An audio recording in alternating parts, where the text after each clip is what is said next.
Friends of Duane Park, the Friends of Bogartis Garden, ACE, which is the organization that helps clean up the streets. We were also early contributors to the Friends of Hudson River Park when plans of that riverfront development were first announced.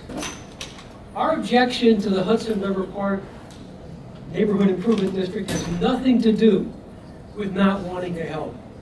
It has everything to do with the outlandish creation of a gigantic improvement district stretching almost half the length of Manhattan Island to bail out an organization whose board of directors is top-heavy with real estate executives and others looking for financial gain.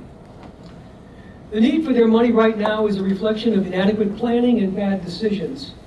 And creating a NID to solve these problems is nothing more than the hijacking of a method for raising local funds for local improvements, coupled with an assessment process where our co-op, 25 units, gets one vote in terms of how the money is spent, while 25 condo units get 25 votes.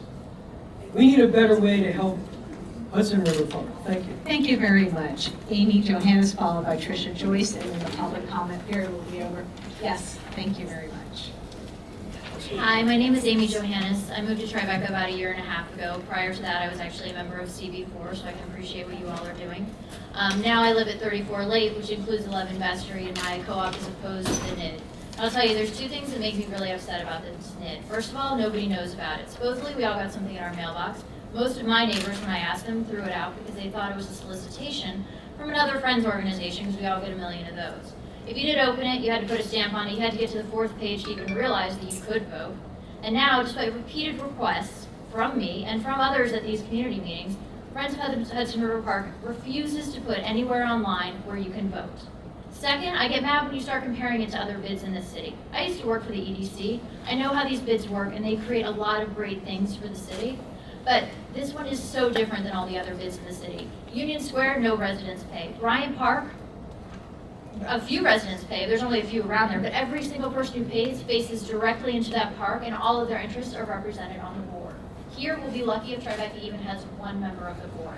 And the differences between 59th Street and Tribeca are huge. So please, I hope you guys will reconsider your support and send back real feedback when you do consider it. Thank you, and if you could please submit your testimony to Michael Levine for our records. Thank you very much. And last is Tricia Joyce, also on the NID.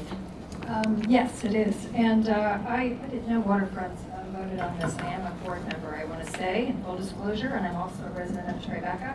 I don't know if I'm in or out of this proposed zone, but I do want to speak on this because I've met with a couple of elected officials recently about this NID, and I intrinsically have a problem with residents funding public amenities.